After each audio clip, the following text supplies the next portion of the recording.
Sekelompok warga melakukan penyerangan ke pemukiman di Jalan Budi Kramat Jati, Jakarta Timur. Penyerangan tersebut diduga imbas dari bentrokan antar kedua kelompok warga yang terjadi sebelumnya. Dua kelompok warga tersebut sempat terlibat saling serang menggunakan kayu dan batu. Akibat bentrokan tersebut, akses Jalan Budi menuju permukiman warga sempat ditutup. Kemacetan sempat terjadi di ruas Jalan Dewi Sartika dari arah Cililitan menuju Jatinegara maupun sebaliknya karena banyak warga yang datang untuk melihat situasi di lokasi bentrokan.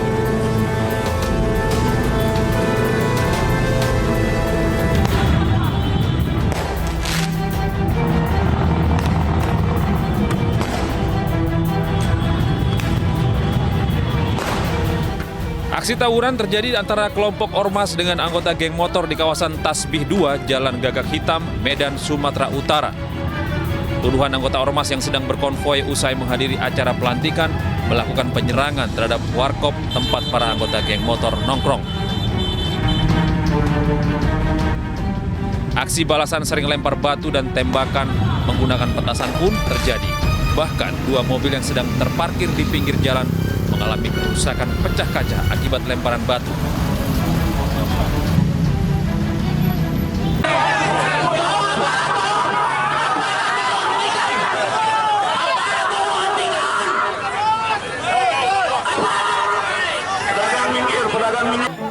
Kericuan antara pedagang dengan petugas Satpol PP terjadi lantaran para pedagang yang sudah puluhan tahun berjualan di sepanjang jalur puncak tak terima direlokasi dengan cara lapak dibongkar. Melihat lapak dagangannya dibongkar dengan paksa menggunakan alat berat, sejumlah pedagang dan keluarganya menangis histeris. Sebab mereka telah berjualan puluhan tahun dan mengandalkan mata pencaharian dari berjualan di lokasi ini.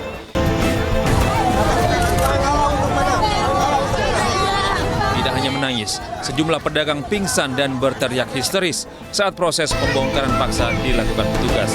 Mereka tak kuat melihat lapak jualannya yang sudah puluhan tahun bertahan akhirnya hancur rata dengan tanah.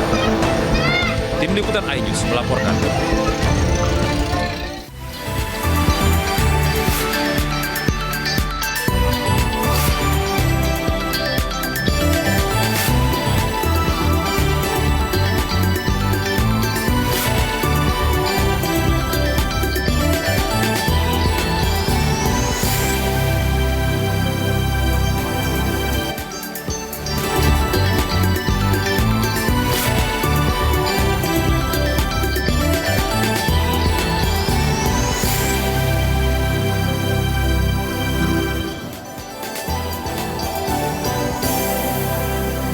Halo, selamat pagi pemirsa, selamat datang di iNews Today. Apa kabar Anda hari ini? Apa kabar Ratu Nabila? Baik, apa kabar Pram? Ketemu lagi ya. Iya, kita sudah lama nggak bersanding gitu ya. Bersanding di iNews Today, meskipun di luar kayaknya agak-agak mendung gimana gitu di wilayah Jakarta, kita harus tetap semangat nih. Betul. Ya pemirsa, senang sekali kami hadir kembali pemirsa dalam selama 1,5 jam ke depan untuk memberikan berbagai informasi penting, menarik dan inspiratif untuk Anda. Ya, dan kami juga akan menghadirkan narasumber yang nantinya akan membahas terkait dengan bagaimana perkembangan proses hukum kasus pembunuhan Vina dan Eki. Ya, bersama saya Ratu Nabila. Dan saya Pram Senja pemirsa, inilah iNews Today selengkapnya untuk Anda.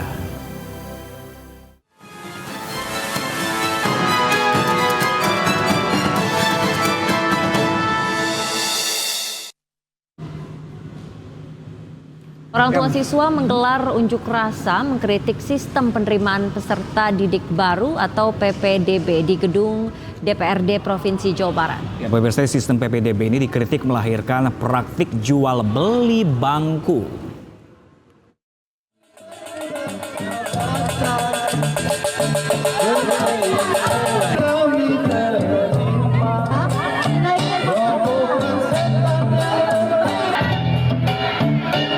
Orang tua siswa yang didominasi kaum ibu menggeruduk kantor DPRD Provinsi Jawa Barat di Jalan Diponegoro, Kota Bandung.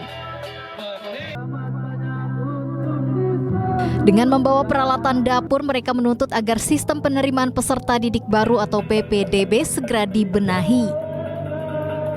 Jadi saya ingin masuk sekolah anak saya. Kalau tidak sekolah anak saya, Bapak. Assalamualaikum warahmatullahi wabarakatuh.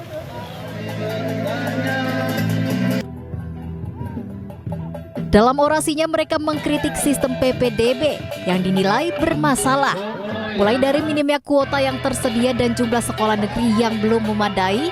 Selain itu, diduga terjadi kecurangan dengan modus jual beli bangku secara ilegal.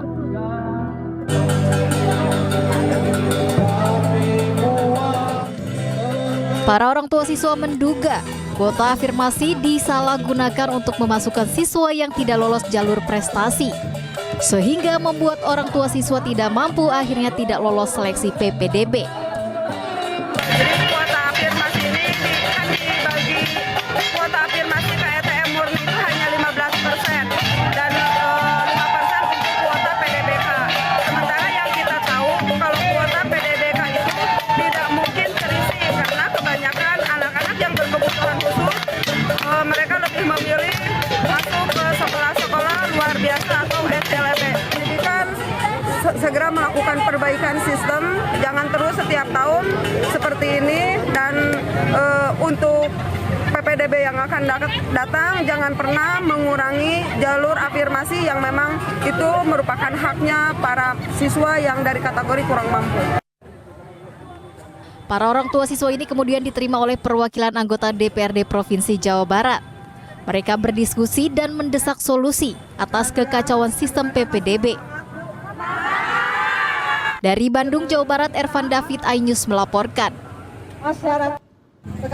Ya, ini hampir setiap tahun ada aja kasus PPDB, penerimaan peserta didik baru ini pasti ada aja yang merasa tidak adil, tidak merata seperti itu. Sebaiknya juga Kementerian Pendidikan Kebudayaan ini harus lebih objektif lagi, terbuka lagi dengan masukan-masukan para warga atau orang tua di sana agar di tahun-tahun selanjutnya nggak ada lagi kasus seperti ini. Ya, betul sekali. Memang ini menuai konflik begitu setiap tahunnya ya. Ada saja yang tidak diterima padahal rumahnya sudah dekat. Nah, hal-hal seperti ini yang mungkin harus segera diselesaikan begitu. Nah, ini juga ada informasi karena melaporkan sejumlah praktek pungutan liar dan juga korupsi, siswa sekolah menengah atas di Kota Medan ini tidak naik kelas. Nah, pemirsa, ini orang tua siswa tidak terima dan protes ke kantor sekretariat sekolah.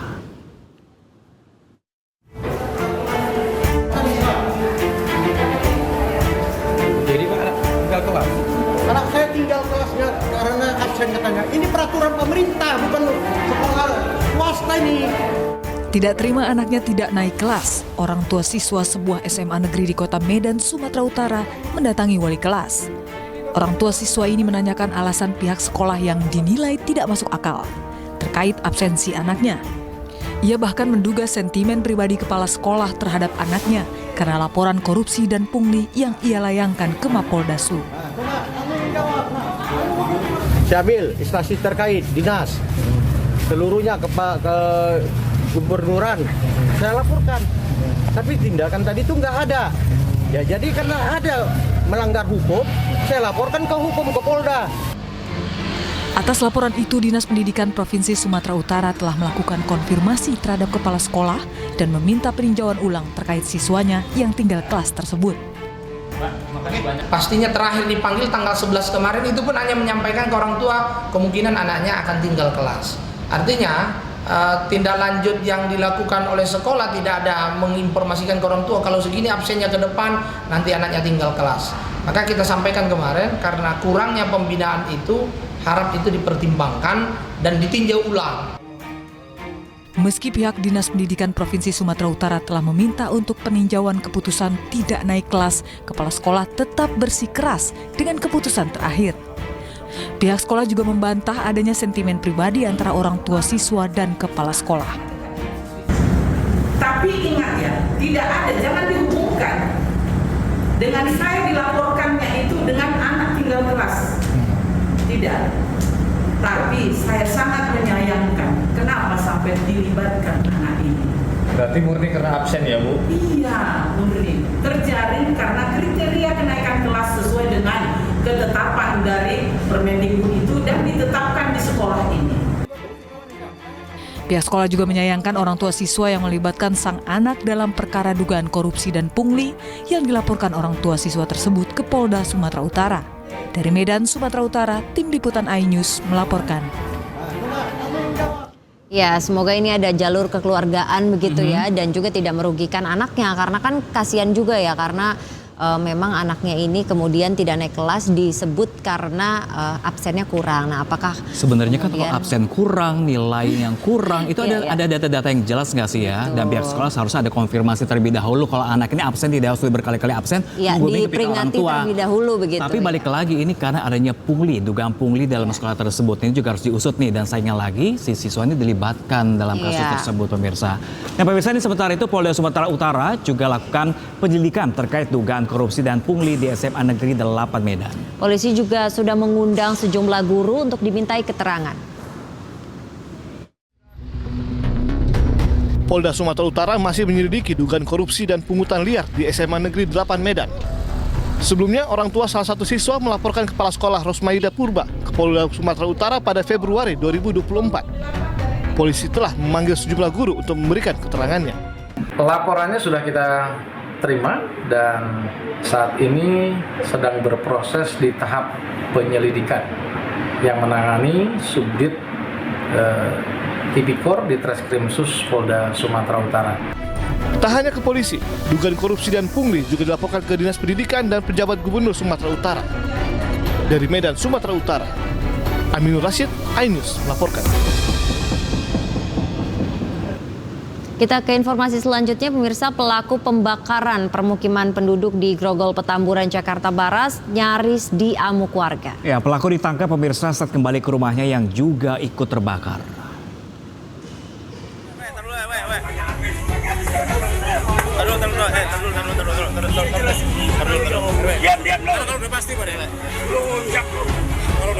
AB, pelaku pembakaran pemukiman warga di Jalan Semeru, Grogol Petamburan, Jakarta Barat, ditangkap oleh warga saat kembali ke rumahnya yang turut terbakar pada 19 Juni 2024 lalu. Sejumlah warga yang mengetahui kedatangan pelaku ke rumahnya sempat geram hingga nyaris menjadi amukan warga. Ramainya warga yang mengerubungi RW setempat langsung mengamankan dan selanjutnya diserahkan ke pihak kepolisian. Ada berita, ada si blok kelihatan katanya, saya diem aja, tiba-tiba dia datang di sana duduk. Ada yang bilang, "Perwe, itu si blok." Wah, langsung saya emosi datang sambil. Kalau urusannya saya lepas, mati itu sama masyarakat kayaknya. Sebab sini terus saya lapor ke Pak Lurah langsung ke Polsek, langsung diamankan ke Kapolsek. Dari pemeriksaan sementara, pelaku AB mengakui bahwa dirinya yang melakukan pembakaran rumahnya sendiri hingga merambat ke bangunan lain. Saat ini pelaku AB tengah diperiksa di Polsek Grogol Petamburan. Ya, memang sudah diakui oleh si diduga pelaku karena memang sesaat setelah terjadinya peristiwa kebakaran, kemudian penyidik melakukan serangkaian kegiatan observasi dan juga pendalaman. Ada dugaan bahwa rumah tersebut memang ada sengaja dibakar oleh diduga pelaku. Diketahui kebakaran hebat melanda pemukiman padat penduduk Jalan Semeru, Grogol Petamburan, Jakarta Barat pada 19 Juni 2024 lalu. Dalam peristiwa ini sebanyak 9 rumah dengan 60 kepala keluarga harus kehilangan tempat tinggalnya. Dari Jakarta, Rizky Palupi, iNews melaporkan.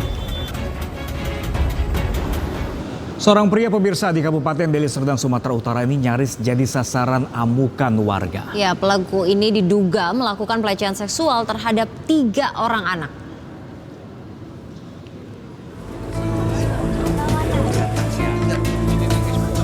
Amarah orang tua korban tidak terbendung usai mengetahui anaknya menjadi korban pelecehan seksual yang dilakukan pria parubaya yang tak lain tetangganya sendiri di Desa Mekarsari, Kecamatan Patumbak, Kabupaten Deli Serdang, Sumatera Utara. Aksi pelaku RP 65 tahun baru diketahui setelah para korban mengadu ke orang tuanya.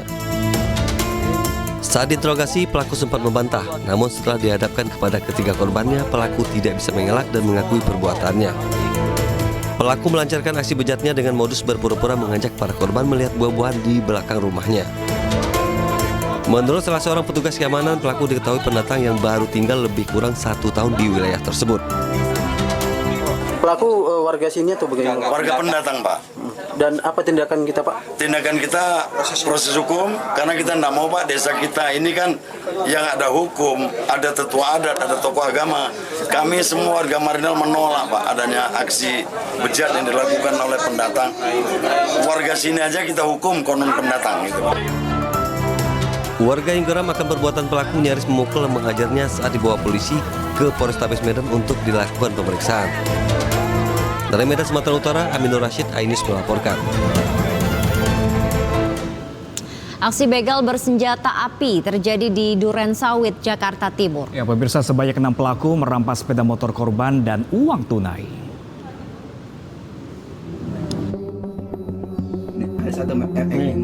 Dari rekaman kamera pengawas terlihat rombongan pelaku berjumlah 6 orang membegal pengendara sepeda motor yang melintas di Jalan Bunga Rampai, Durensawit, Jakarta Timur, Senin siang.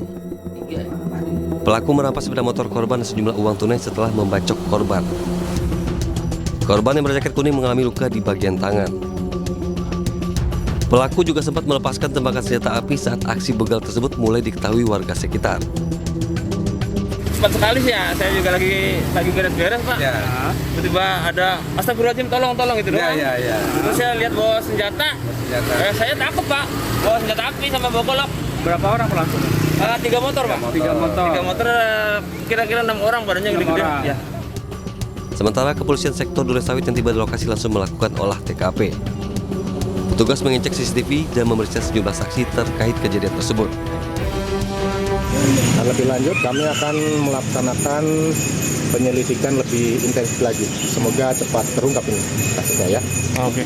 Untuk dugaan pelakunya informasinya bahwa senti Pak dan sempat melepaskan tembakan itu bagaimana? Kita masih mengumpulkan keterangan saksi-saksi. Lanjut kita maksimalkan penyelidikan dulu ya. Oke ya. Korbannya hanya 1 orang Pak? 1 orang, informasi 1 orang yang kita cek di rumah sakit Islam Mondopopi. Polisi masih melakukan penyelidikan terkait aksi begal ini. Sementara korban begal yang merupakan pegawai SPBU ini kini masih menjalani perawatan di rumah sakit. Dari Jakarta, Rio Manik, Ainis melaporkan. Ya, pemirsa, konser band Koplo di Pasar Kemis Tangerang ricuh hingga terjadi pembakaran dan juga penjarahan. Ya, ini buntut peristiwa tersebut, Polres Tangerang memanggil 4 orang penyelenggara. Di Pasar Kemis.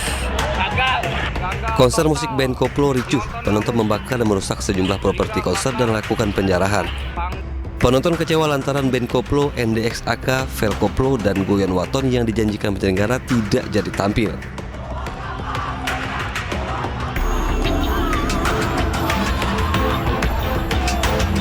Senin sore, Kasar Reskrim Polresta Tangerang mengatakan sudah memanggil 4 orang penyelenggara untuk dimintai klarifikasi. Kami meneruskan hasil daripada olah TKP kami, baik dari lokasi kejadian yang dimana peristiwa itu ada, kemudian beberapa klarifikasi sudah kami lakukan. Kami tersentral kepada penyelenggara. Terkait adanya aksi penjarahan, polisi menyebut para penonton yang melakukan penjarahan dikonfirmasi akan mengembalikan pagar besi dan kursi ke pihak vendor. Dari Kabupaten Tangerang, Imarani, Ainis melaporkan. Seorang selebgram di Goa, Sulawesi Selatan harus berurusan dengan polisi karena menipu anggota arisan. Ya, pemirsa, ini selebgram tersebut diduga tidak menyetor uang arisan setelah mengumpulkan setoran yang jumlahnya lebih dari 100 juta rupiah.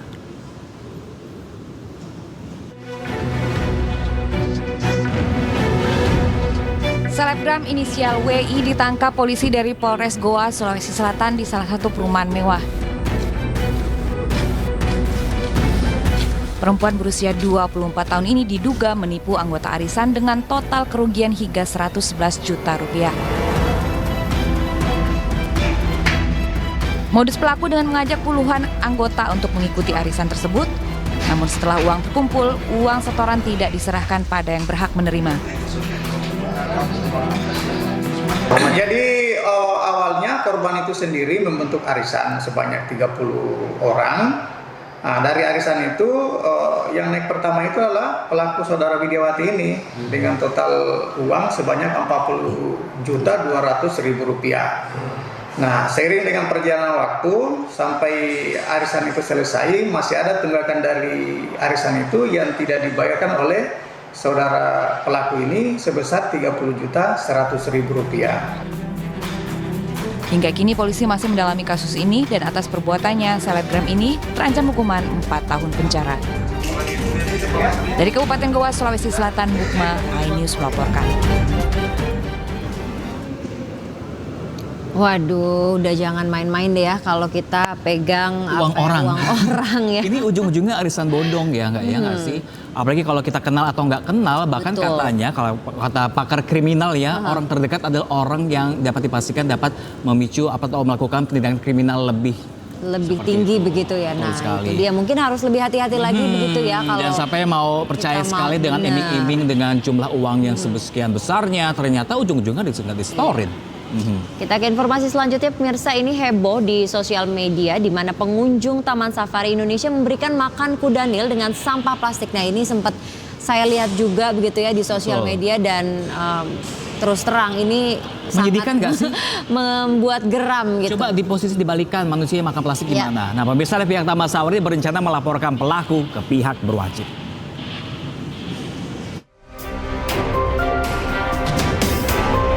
Beginilah aksi pengunjung Taman Safari Indonesia Cisarua Bogor, Jawa Barat yang menuai protes dari berbagai pihak di media sosial. Dalam video terlihat tangan pengunjung dari dalam mobil silver memberi makan satwa kuda Nil dengan sampah plastik setelah sebelumnya memberi makan sayuran wortel. Akibat viralnya video tersebut, pihak Taman Safari Indonesia melakukan investigasi dan berniat melaporkannya kepada pihak kepolisian. Dan ada juga pengunjung yang baik hati yang merekam juga. Bahkan juga kita sudah mengantongkan nomornya. Kami juga sudah lapor kepada kepolisian dan polisi sedang mencarinya. Nomor polisi Mukedaran. Nomor kendaraannya. Jadi sudah tahu juga. Tapi memang alamiah itu si Ipo ini juga sudah tahu bahwa ini tidak bakaran yang dimuntahkan. Oh, dimuntahkan lagi, Pak. Jadi kita ada gambarnya, Pak? Nah, ini gambar ada. Iya. Nah, jadi tidak jadi dimakan ya, Pak ya? Tidak dimakan, tetapi ya ini nggak boleh.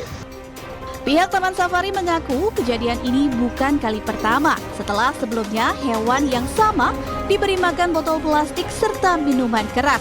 Pihak Taman Safari berterima kasih kepada warga yang telah mengunggah video tersebut dan kepada pelaku yang telah melemparkan sampah pada mulut kuda Nil. Pihak Safari tetap akan memproses sesuai aturan yang berlaku. Dari Bogor, Jawa Barat, Wildan Hidayat, iNews melaporkan.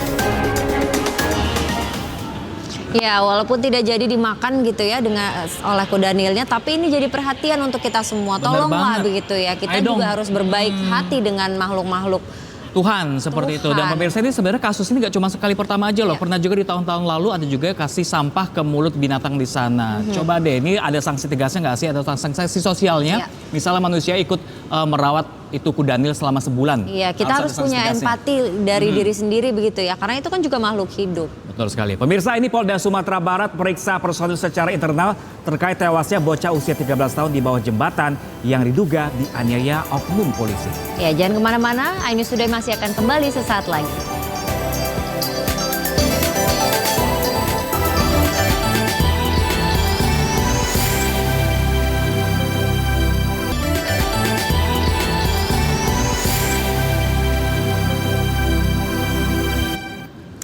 Anda kembali di iNews Today, pemirsa.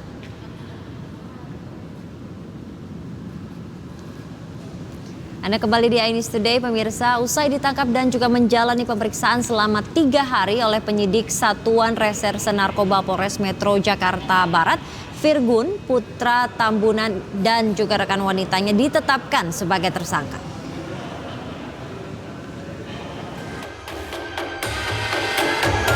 Vokalis band Lifestyle Virgun Putra Tambunan bersama rekan wanitanya berinisial PA Senin siang dibawa penyidik Satuan Reserse Narkoba Polres Metro Jakarta Barat ke Badan Narkotika Jakarta untuk mengajukan asesmen. Saat digelandang, Virgun tidak mau berkomentar perihal kasusnya. Bang, gimana kabarnya, Bang? Bang? Bang, sudah lama. Alasannya apa sih, Bang? Alasan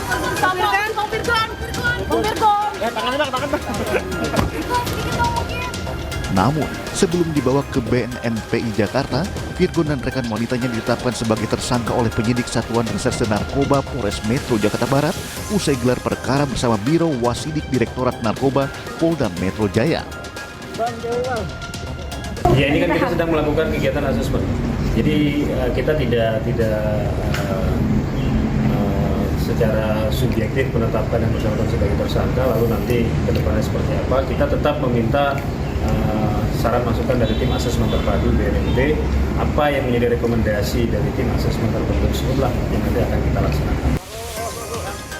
Virgon Putra Tambunan bersama rekan wanitanya berinisial PA ditangkap penyidik Satuan Reserse Narkoba Polres Metro Jakarta Barat di salah satu kamar kos di kawasan Ampera, Jakarta Selatan pada Kamis dini hari 20 Juni lalu.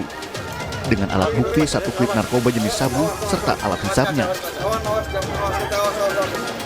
Polisi yang kemudian melakukan pengembangan atas tertangkapnya kedua tersangka tersebut lalu kembali melakukan penangkapan terhadap BGS yang menjadi pemasok narkoba jenis sabu kepada Virgon di kediamannya di Bekasi, Jawa Barat. Dari Jakarta, Rizky Palupi, iNews melaporkan.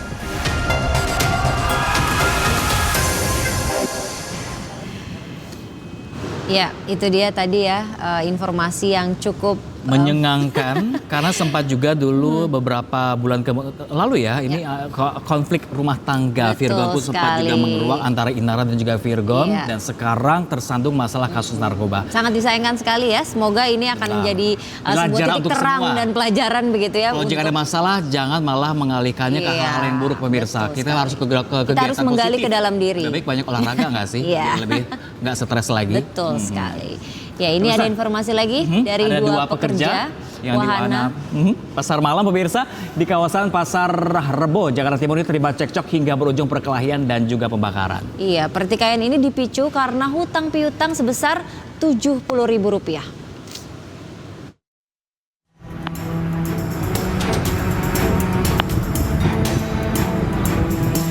Usai terjadinya perkelahian dua pekerja wahana pasar malam di kawasan Pasar Rebo, Jakarta Timur, polisi datang ke lokasi melakukan olah TKP.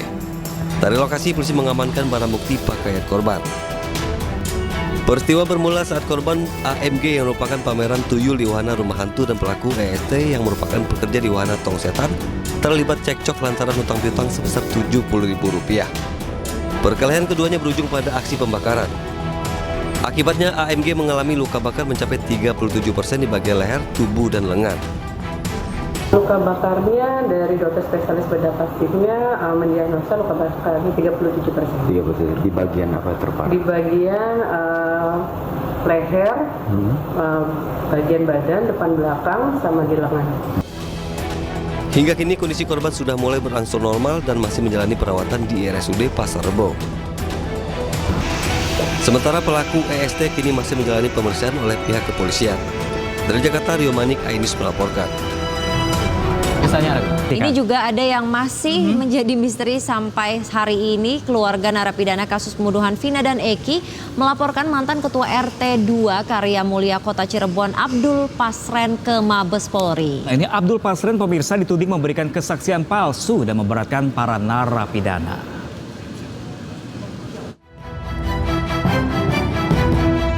Keluarga dari 7 narapidana kasus pembunuhan Vina dan Eki akan melaporkan Abdul Pasren, mantan Ketua RT 2 Karya Mulia, Kota Cirebon, Jawa Barat, Mabes Polri. Menurut pihak keluarga, kesaksian Ketua RT Abdul Pasren tidak sesuai dengan fakta dan memberatkan ke-7 narapidana. Kesaksiannya dimaksud terkait keberadaan para terpidana saat terjadi pembunuhan Vina dan Eki. Keluarga juga menyebut Abdul Pasren sulit untuk ditemui dan terkesan menghindari.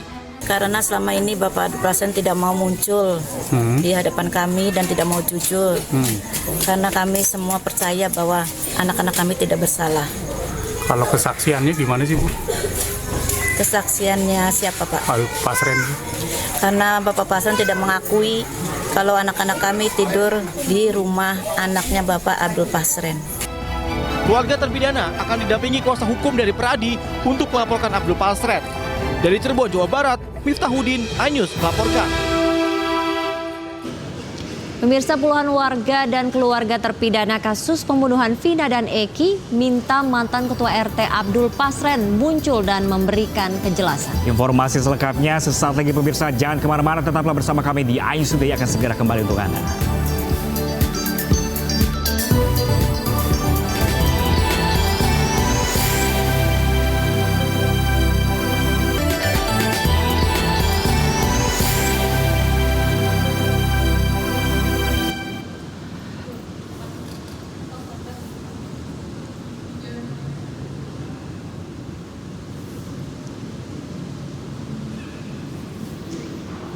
Ya, pemirsa, terima kasih masih bersama kami di ISUD. Pemirsa, ini ada puluhan warga dan keluarga narapidana kasus pembunuhan Vina dan Eki ini menggelar aksi protes atas menghilangnya mantan Ketua RT Abdul Pasren. Ya, para warga ini mendesak Abdul Pasren untuk segera muncul dan menjelaskan fakta yang sebenarnya terjadi.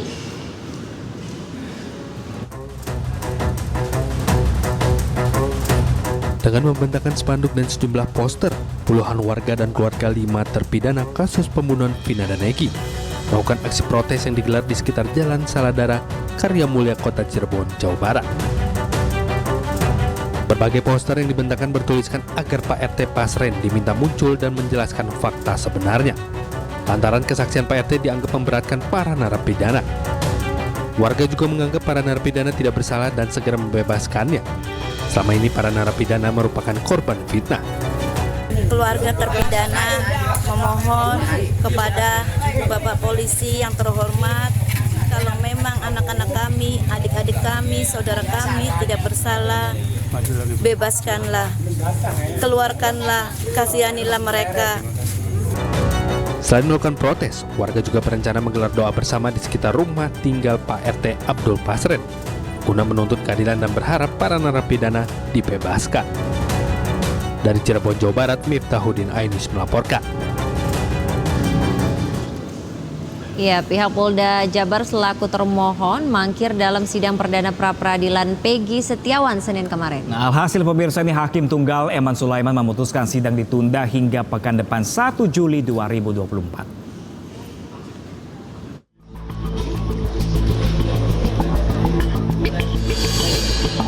Sidang pra-peradilan Peggy Setiawan hari ini ditunda lantaran pihak dari Polda Jabar tidak hadir dalam persidangan. Hakim Tunggal Eman Sulaiman memutuskan sidang akan digelar kembali pada 1 Juli 2024 pekan mendatang. Tidak ada alasan jelas terkait ketidakhadiran penyidik Polda Jawa Barat dalam sidang hari ini. Artinya sudah ada, kami lihat di media juga bahwa pihak kepolisian sudah membentuk tim untuk melakukan menghadapi kami dalam permohonan pra-peradilan kami, tapi faktanya ini semakin molor. Dugaan kami sederhana sekali, apakah akan digunakan cara-cara klasik lagi supaya pra-peradilan ini gugur? Ayo percepat. Saya pikir itu cara-cara klasik yang penegakan hukum seperti itu memunculkan pemikiran publik bahwa ini semakin banyak kejanggalannya bagi publik semua. Ayo kita sama-sama kita nilai, kalau sampai pra-peradilan ini dinyatakan gugur karena adanya settingan mempercepat masuk ke pokok perkara, maka publik akan menilai semakin janggal. Kan begitu, maksud kami sederhana, kalau buktinya lemah, akuin aja, ya kan, sampaikan saja, bebaskan saja Peggy. Tim kuasa hukum Peggy Setiawan mengaku kecewa dan menduga bahwa pihak kepolisian selaku termohon sengaja mengulur proses pra-peradilan. Tim Liputan iNews melaporkan. Ya, pemirsa, pihak Polda Jabar selaku termohon mangkir dalam sidang perdana pra-peradilan Peggy Setiawan, tersangka kasus pembunuhan sejoli Vina dan Eki di Cirebon, Jawa Barat 8 tahun lalu, pemirsa. Ya, lantas bagaimana praktisi dan juga kuasa hukum menilai pra-peradilan Peggy yang terkesan diulur-ulur ini? Kita sudah bersama praktisi hukum Bapak Rasman Arif Nasution dan juga kuasa hukum Peggy Setiawan, Bapak Insang Nasrudin. Halo, selamat pagi Bapak-Bapak, Bang Rasman dan juga Bung Insang telah bergabung bersama kami dari Assalamualaikum warahmatullahi wabarakatuh. Waalaikumsalam warahmatullahi wabarakatuh. Salam sehat selalu Bapak-Bapak. Ya, mungkin kita pertama ke Bung Insang terlebih dahulu. Bung Insang, ini bagaimana komentarnya kemarin akhirnya dari pihak Polda Jabar ini tidak hadir dalam persidangan pra-peradilan tersangka Peggy. Apa alasannya kemarin diberikan, Bung Insang? Ya, kalau kemarin tidak hadir, itu kami secara personal bahwa kami sangat betul-betul kecewa. Karena kenapa? Di pemberitaan di media, Kadif Humas juga sudah menyiapkan semua tim hukum baik eksternal maupun internal. Kemudian keterangan ini disampaikan pada saat hari Minggu, kebetulan saya nonton, artinya hari Senin besokannya itu seharusnya hadir. Tapi nyatanya termohon dalam hal ini pihak penyidik Polda Jawa Barat ternyata tidak hadir, dan itu yang membuat kekecewaan bagi kami selaku tim kuasa hukum Peggy Setiawan. Selanjutnya lagi bahwa hakim tunggal yang memeriksa menyampaikan terhadap relas yang diberikan kepada pihak termohon sudah diterima secara sah dan patuh. Hingga menurut kami bahwa cara-cara seperti ini, seperti yang saya katakan kemarin, ini adalah cara-cara klasik. Apakah tujuannya adalah untuk mengatur strategi supaya pra-peradilan ini dengan dimundur-mundurkan, dimolor-molorkan, menjadi gugur dengan sendirinya setelah masuk pada pemeriksaan sidang perkara. Kalau demikian yang diharapkan oleh pihak termohon, menurut hemat saya, kira-kira ini semakin menggali pemikiran publik apakah pihak termohon siap untuk menguji, karena sifatnya kami di sini selaku kuasa hukum Peggy bukan mencari menang atau kalah, tapi kita sama-sama mengkoreksi. Toh ini hanya sebagai formalitas kok. Yang kita uji adalah formalitas. Kita belum masuk kepada pokok perkara. Kita hanya ingin mengetahui bahwa apakah cara-cara prosedur yang dilakukan oleh termohon sudah sesuai dengan ketentuan hukum yang berlaku atau tidak. Kira-kira seperti itu, Mas Pram. Baik, Bung Insan, kita akan ke Pak Rasman Arief. Pak Rasman, bagaimana nih melihatnya kalau kemarin memang di pra-peradilan ini pihak dari Polda Jabar itu tidak hadir begitu ya, menurut praktisi hukum Pak Rasman seperti apa tanggapannya? Baik, terima kasih. Pendapat saya atau konstruksi berpikir saya, ketidakhadiran pihak Bitkum ya, karena ini penanganan ini dilakukan oleh Bitkum, Bidang Hukum Polda Jawa Barat.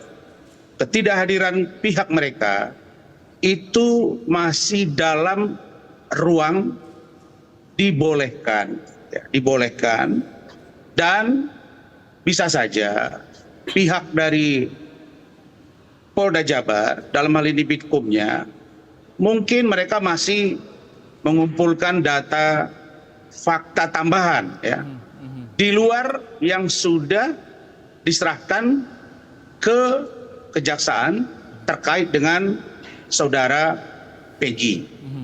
Nah, karena itu menurut saya tidak ada hal yang serius, tidak ada hal yang berlebihan, dan itu sah-sah saja. Karena saya mengamati mulai dari kemarin pagi pra-peradilan yang dibuka oleh hakim tunggal, dan sudah diberitahu di situ bahwa jika tanggal 1 Juli 2024 dalam hal ini hari Senin minggu depan, pihak termohon dalam hal ini Polda Jabar, Bitkum atau penyidiknya, barulah hakim akan melanjutkan persidangan.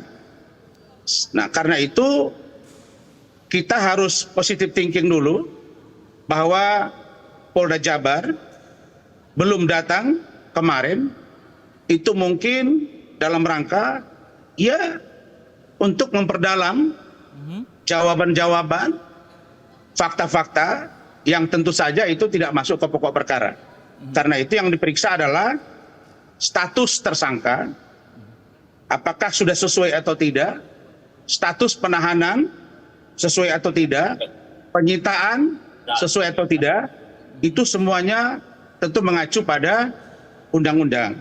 Dan karena itu Prapit yang kemarin belum berlangsung, saya kira kita positive thinking, dan kalau ternyata nanti jaksa sudah menyatakan lengkap, maka kita lihat pertimbangan hukumnya seperti apa. Apakah digugurkan Prapitnya atau kepolisian menunggu untuk dilakukan proses pra-Prapit di PN Bandung. Begitu dari saya. Oke, dari praktisi hukum ini termasuk hal yang wajar. Kalau Bung Iksan sendiri ini bisa masuk di akal sehat nggak? Positive thinking nggak nih terkait kemarin tidak hadirnya Polda Jabar kemarin? Jadi begini, bahwa kalau menurut hemat saya ini sama sekali hal yang sedikit janggal ya menurut kami selaku kuasa hukum. Karena begini, perkara pembunuhan ini adalah bukan perkara biasa-biasa saja, tapi bahkan Presiden Joko Widodo pun juga ikut mengomentari. Semua aparat penegak hukum, petinggi-petinggi penegak hukum ikut mengomentari. Artinya, kenapa sampai kalau dikatakan bahwa ini masih membutuhkan persiapan-persiapan, loh, perkara ini bahkan banyak kok para praktisi-praktisi itu yang mengatakan bahwa pra-peradilan kami ini sudah telah diajukan. Kalau telat aja pra-peradilan kami diajukan, persiapan termohon bagaimana? Persiapan apa lagi yang mau disiapkan? Bukti apa lagi? Jangan seenak-enak menahan orang, jangan seenak-enak mentersangkakan orang. Bagaimana kalau yang terjadi adalah pihak keluarga kita atau diri kita sendiri? Saya perlu tegaskan bahwa Peggy Setiawan itu bukanlah Peggy Peron. Titik, itu dia. Dua hal yang berbeda, nama yang berbeda, orang yang berbeda. Tidak ada kaitan seperti itu. Jadi kalau ini mau dikatakan bahwa ini adalah hal-hal yang biasa-biasa saja, menurut saya itu juga keliru. Ini semua mata memandang kok. Semua memberikan pendapat terhadap perkara ini. Masa sih ini kan marwah dari pihak Polda Jawa Barat sedang dipertanyakan oleh publik. Harusnya jauh-jauh hari mempersiapkan ini. Kita kan juga sudah mendengar dari pihak Kadif Humas bahwa ini sudah disiapkan, baik internal maupun eksternal. Hari Minggu dikatakan apakah hari Senin akan datang? Akan datang. Tapi faktanya kita lihat. Jadi saya nggak mau berspekulasi lah. Saya melihat fakta, saya hadir dalam persidangan, apa yang saya katakan itulah faktanya. Kira-kira seperti itu, Mas Pram. Baik, Bung Insan. Ya. Jadi seharusnya kalau sudah dipersiapkan, dokumen sudah siap semua, ya harusnya datang saja begitu. Bagaimana tanggapannya Pak Rasman? Apakah kemudian ini menjadi strategi Polda Jabar untuk mengulur-ngulur waktu begitu? Begini, ini bukan masalah strategi atau non strategi. Ini tentang masih ada ruang yang diberikan undang-undang kepada termohon. Saya sudah beberapa kali sidang pra peradilan, terutama di KPK.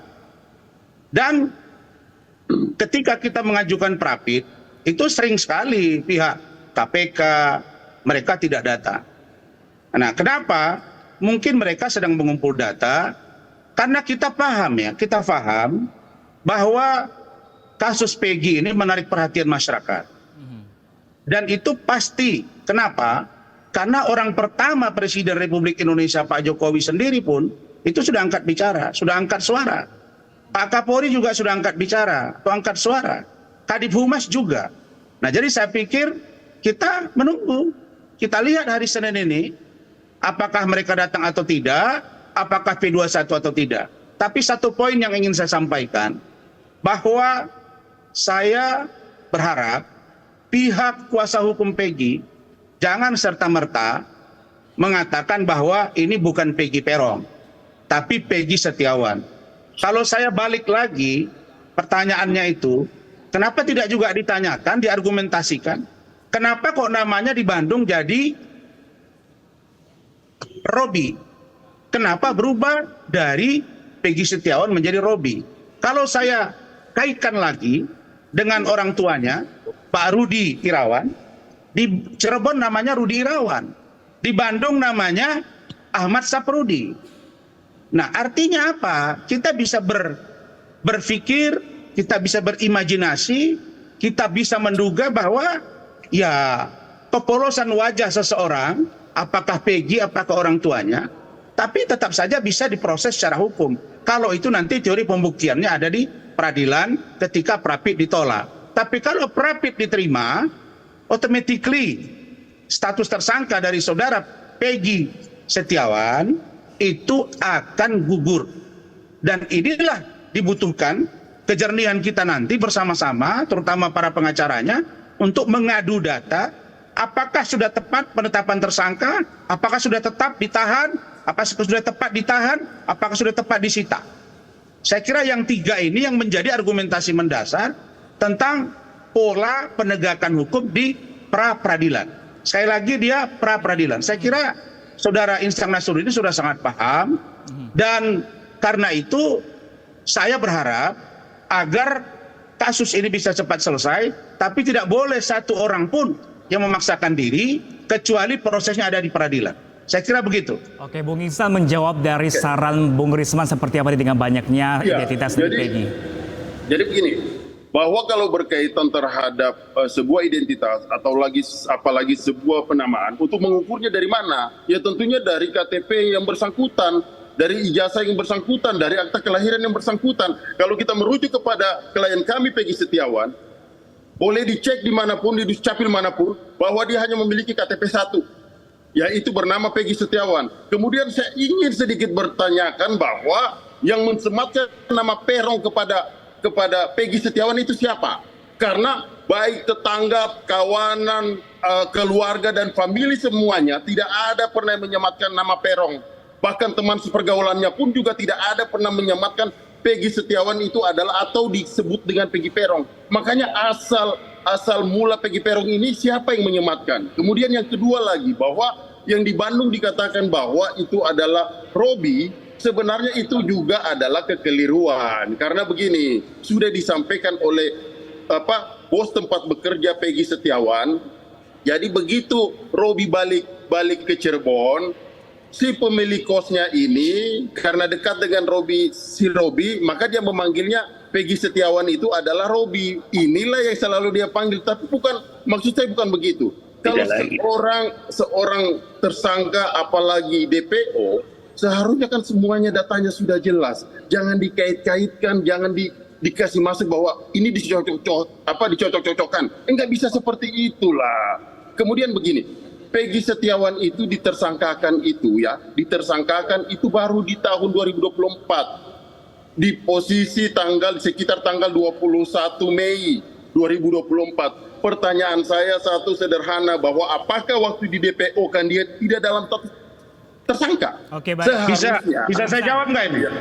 Seharusnya ini bisa saya jawab. Tunggu dulu. Ya kan seharusnya. Nah, begini. Tunggu dulu. Saya kan nggak potong Anda waktu ngomong. Ya, silakan. Ya kan seharusnya waktu ditetapkan dia sebagai DPO, sebelumnya sudah ditetapkan sebagai tersangka dan tidak perlu lagi cari saksi-saksi. Ini ditetapkan tersangka dulu, baru kemudian dicari saksi-saksi. Nah, inilah yang menurut kami janggal. Oke, Bu Risman bisa menanggapi. Bu Risman, silakan. Ya, begini, makanya saya pikir Saudara Nasruddin, Insan Nasruddin ini perlu kembali membuka statement-statement dari keluarga Peggy. Ya, pertama, saya runut betul ini. Keterangan dari Lucy, kakak kandungnya Peggy, mengatakan bahwa nama Peggy Setiawan berubah menjadi Robi karena ayahnya kawin lagi dan ibu tirinya tidak suka terhadap anak. Kenapa? Karena di awal, menurut pengakuan dari ayahnya Peggy, Saudara Rudi Irawan, bahwa dia mengaku posisinya adalah lajang, sehingga dia memalsukan identitas.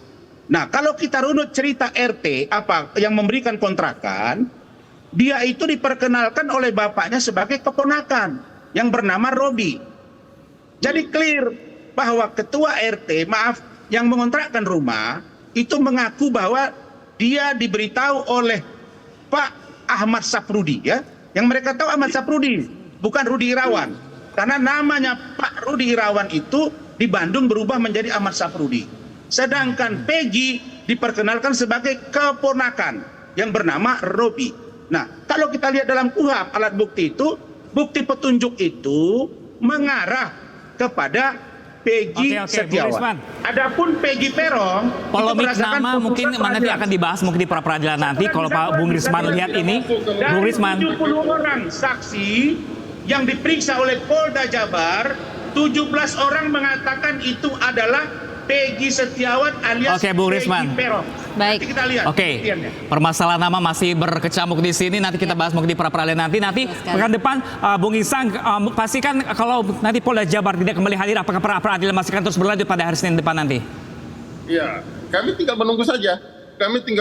Ya. Semoga pihak termohon, harapan kami besar sekali bahwa kami tidak ingin juga pra-peradilan ini cuma sepihak. Artinya pemohon saja yang hadir. Kami juga berharap bahwa pihak termohon ini hadir. Jadi kita melakukan koreksi, kita melakukan cross and check, ya kan, check and balance terhadap semua persoalan ini gitu loh. Baik, terima kasih Bung Ihsan dan Pak Rasman. Kita akan nantikan bagaimana nanti peradilan pekan depan ya. Peradilan hadir atau enggak nih? Gelar. Siapa yang takut atau bersembunyi nih? Oke, baik. Di belakang tadi dia makan. Oke, baik. Terima kasih banyak Bung Ihsan, Bang Rasman sudah bergabung bersama kami di Studi Kali. Terima kasih. Wassalamualaikum warahmatullahi wabarakatuh. Dan pemirsa, usai jeda kami akan kembali terkait jawaban Polda Jawa Barat atas kehadiran pada sidang pra-peradilan Peggy Alias Peron kemarin. Ya, jangan kemana-mana. iNews Today masih akan kembali sesaat lagi.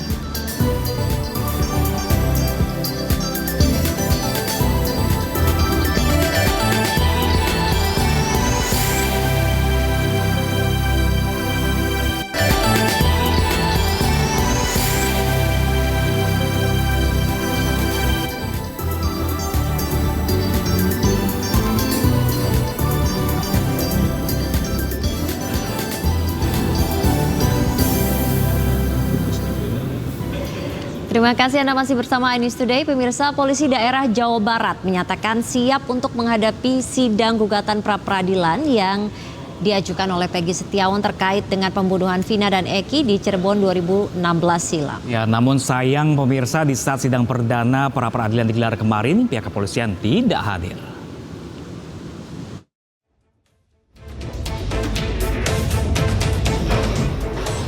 Sidang perdana pra-peradilan Peggy Setiawan telah digelar di Pengadilan Negeri Bandung, Jawa Barat pada Senin pagi sekitar pukul 9. Sidang dipimpin Hakim Tunggal Eman Sulaiman. Terkait hal tersebut, Polda Jawa Barat mengaku siap menghadapinya. Meski demikian, hari ini pihak kepolisian tidak hadir dalam sidang pra-peradilan Peggy Setiawan.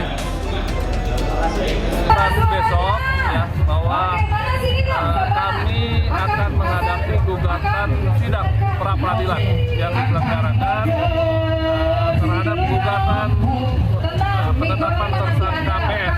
Tentu kami telah menyiapkan tim dari kuasa hukum Polda Jawa Barat.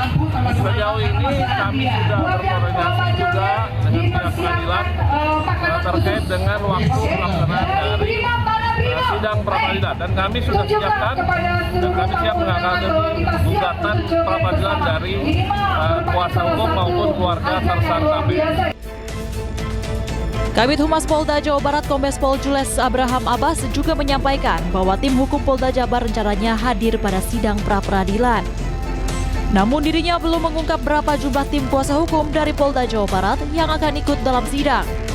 Serta tidak menutup kemungkinan ada pihak dari luar kepolisian yang ikut dalam tim hukum Polda Jabar untuk persidangan pra-peradilan. Dipastikan tentunya kami akan berkoordinasi lagi terkait sidang awal. Apakah kami akan menghadapi langsung, kami akan datang tentunya, ataupun nanti kami akan menunggu terkait dengan kesiapan dari teman-teman kuasa hukum yang sudah disiapkan oleh Polda Jawa Barat. Kuasa hukum yang kami siapkan saat ini belum bisa kita sampaikan, ya. Apakah hanya terdiri dari kuasa hukum dari kita sendiri ataupun nanti kita berkolaborasi bersama dengan kuasa hukum dari Sebelumnya diketahui tim kuasa hukum Peggy Setiawan telah mengajukan pra-peradilan di Pengadilan Negeri Bandung, Jawa Barat Selasa 11 Juni 2024. Kuasa hukum Peggy menggugat penetapan status tersangka kepada kliennya yang dinilai tidak cukup bukti. Dari Bandung, Jawa Barat, Muji Prayitno, iNews melaporkan. Ya, pemirsa, sidang pra-peradilan Peggy Setiawan ditunda karena polisi tidak hadir di persidangan. Ya, menanggapi hal tersebut, Ibu Peggy kecewa dan berharap pra-peradilan ini akan segera berjalan.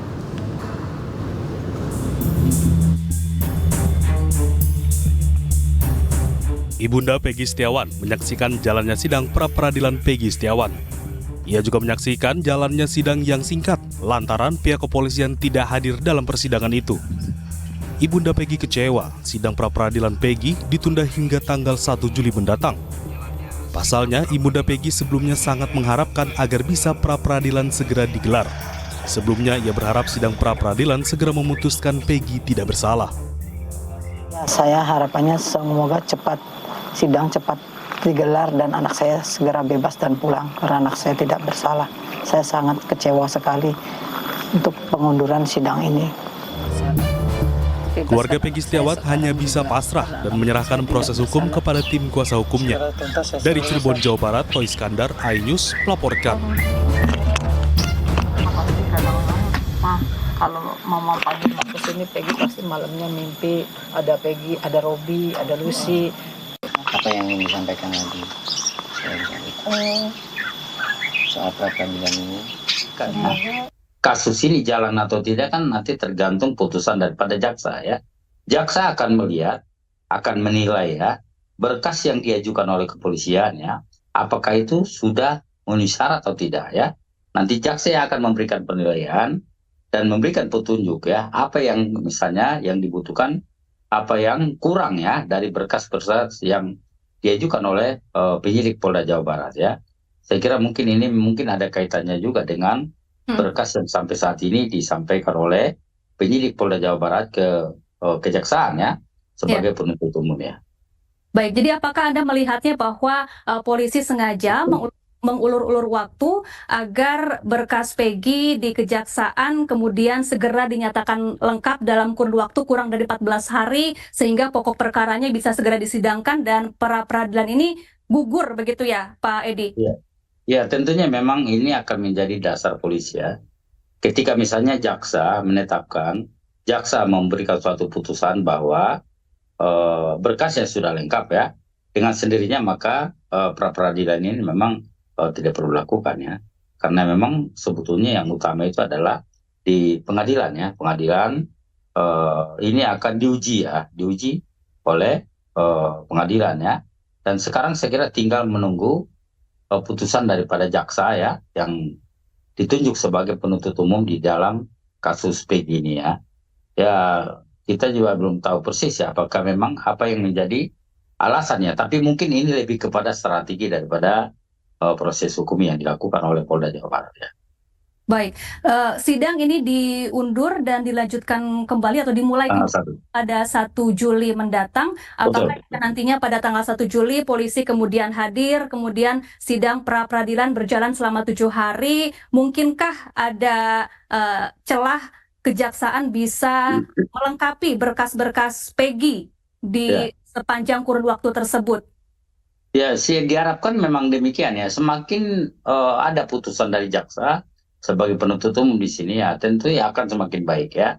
Apa yang menjadi, karena memang hasil kerja daripada penyidik Polda Jawa Barat ini nanti akan dinilai ya, seberapa penting cukup buktikah apa yang diajukan oleh penyidik Polda Jawa Barat ketika misalnya menetapkan ya Peggy sebagai tersangka. Saya kira nanti akan ada petunjuk-petunjuk jaksa nanti setelah kasusnya mereka pelajari ya. Karena ya pemirsa, Perdana Menteri Israel Netanyahu mengancam akan menyerang Lebanon dengan pasukan yang lebih besar. Ya jangan kemana-mana, iNews Today masih akan kembali sesaat lagi.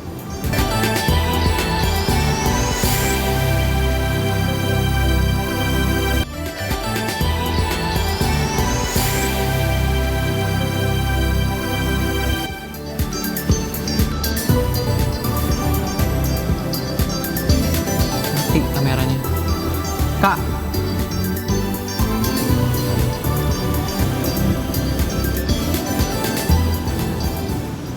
kembali di iNews Today pemirsa, serangan cyber ransomware ke Pusat Data Nasional sementara melumpuhkan sejumlah layanan publik, khususnya layanan keimigrasian.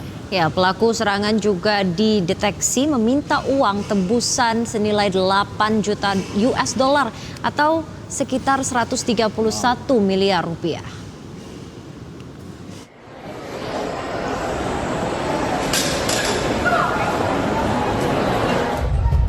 Badan Cyber dan Sandi Negara atau BSSN turun tangan menangani serangan terhadap server Pusat Data Nasional sementara yang berada di Surabaya, Jawa Timur. Serangan cyber ini mengakibatkan terhambatnya layanan publik dalam beberapa hari terakhir, khususnya layanan keimigrasian. BSSN bersama Kementerian Kominfo dan pihak terkait mendeteksi adanya serangan ransomware jenis Brainchipper ke server PDN. Bahwa insiden Pusat Data sementara ini adalah serangan siber dalam bentuk ransomware dengan nama Brainchipper ransomware. Ransomware ini adalah pengembangan terbaru dari ransomware Lockbit 3.0. Selain itu, penyerang server PDN juga diketahui meminta. Nah, pemirsa, ini kasus terbaru lagi pemirsa, dan untuk mengetahui, membahas lebih dalam terkait seputar serangan cyber ransomware ke Pusat Data Nasional, kita akan membahasnya pemirsa bersama pakar telematika, ada Bung Alphonse Tanujaya. Ya, selamat siang Bung Alphonse. Bagaimana Anda melihat serangan cyber ke objek strategis negara, dan ini sudah berhari-hari begitu ya? Siang Nabila, siang Pram. Ya, namanya ransomware ya, dia akan mencari apa yang bisa disandra. Ransomware itu kan software ransom software. Jadi software yang diciptakan untuk melakukan sandra. Dan yang disandra itu adalah harta yang berharga. Kalau di dunia nyata orang disandra atau apa. Kalau di dunia digital ya disandra data atau sistem kelangsungan sistem. Jadi dalam hal ini PDN, kelangsungan sistem pelayanan imigrasinya itu dienkripsi sehingga nggak bisa jalan. Jadi ya kita terjadi antrian panjang. Jadi hal-hal seperti itu yang dilakukan, dan untuk sistemnya kembali jalan, mereka akan minta uang tebusan. Kalau enggak ya kamu akan terkunci ke dalam sistem yang dienkripsi oleh mereka. Biasanya itu yang mereka lakukan. Oke, Bung Alphonse, ini mengapa serangan ini bisa terjadi, Bung Alphonse? Apakah ini artinya pertahanan cyber kita ini lemah kah? Sebenarnya ransomware ini adalah ancaman yang terjadi di seluruh negara. Jadi banyak negara menjadi korban ransomware, Amerika banyak, pemerintahnya juga sering, lalu perusahaan Fortune 500 juga sering, itu duitnya juga nggak kalah banyak untuk mengamankan dirinya. Tetapi kita memang perlu memberikan perhatian juga bahwa khusus PDN ini kan merupakan satu data center cloud, dan isinya itu sangat strategis. Isinya itu lebih dari 5.000 server data pentingnya negara Indonesia. Dan istilahnya kalau mengelola PDN itu, kalau tinju itu, kamu langsung masuk liga kelas berat. Jadi jangan sampai kamu udah masuk liga kelas berat tapi pertahanan kamu kelas bulu atau kelas bantam. Jadi kamu dihajar oleh musuh kelas berat, kamu langsung tersungkur gitu. Dan itu kita bisa lihat dari kejadian hari ini, di mana kita lumpuh berhari-hari. Harusnya kan itu bisa, udah ada backupnya harus dipisah dari jaringannya. Kalau perlu cloudnya ada backup dari cloudnya, lalu ada sistem disaster recovery dan sistem untuk plan A, plan B yang bisa berjalan dengan baik jika terjadi bencana. Nah sekarang ya kita ambil positifnya aja. Jadi nanti semua institusi dan lembaga yang menggunakan PDN, kita sarankan untuk melakukan inisiatif backup lokal secara teratur di jaringan lokalnya. Sehingga kalau suatu hari terjadi lagi kejadian seperti ini, mereka tidak terlalu terganggu dan tidak mengganggu layanan masyarakat. Ya, kita kira juga ini bukan pertama kali terjadi, begitu ya, sudah pernah terjadi ya. Semoga nanti memang ada yang lebih kuat lagi begitu ya, lebih aman lagi. Nah, kemudian ini kemarin sempat ada tuntutan 131 miliar. Nah, bagaimana pemerintah seharusnya menyikapi tuntutan tersebut? Apakah memang ini harus dituntut atau apakah harus diberikan, atau mungkin dengan strategi lain ini bisa teratasi? Bisa kita lawan kah? Ya. Lockbit ini memang sasarannya perusahaan besar. Lockbit ini disinyalir di Eropa Timur, mungkin di Rusia. Dan mereka sasaran perusahaan besar, perusahaan Fortune 500, bagi mereka $1 juta, $5 juta itu biasa. Dan mereka sering mendapatkan apa yang mereka maui. Mereka berhasil menyandera perusahaan yang tepat.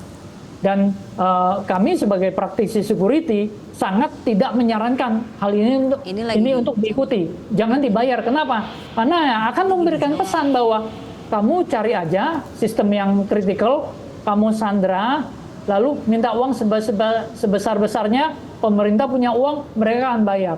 Itu hanya akan memancing lebih banyak lagi pembuat ransomware untuk menjalankan aksinya.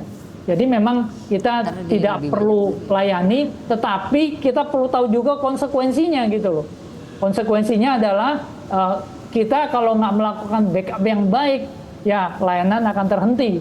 kita bersyukur imigrasi ini masih bisa balik layanannya karena mereka bisa mengandalkan data yang ada secara internal walaupun mungkin tidak berjalan sempurna. Mungkin ada daftar cekal atau daftar apa yang lolos karena sistemnya berjalan nggak sempurna. Tapi itu yang jadi pelajaran kita. Ya baik Bung Alfons, terima kasih. Sayang sekali waktu kami terbatas. Semoga pemerintah setempat juga mendengarkan saran dari Bung Alfons. Terima kasih Bung Alfons telah bergabung bersama kami di SUD kali ini.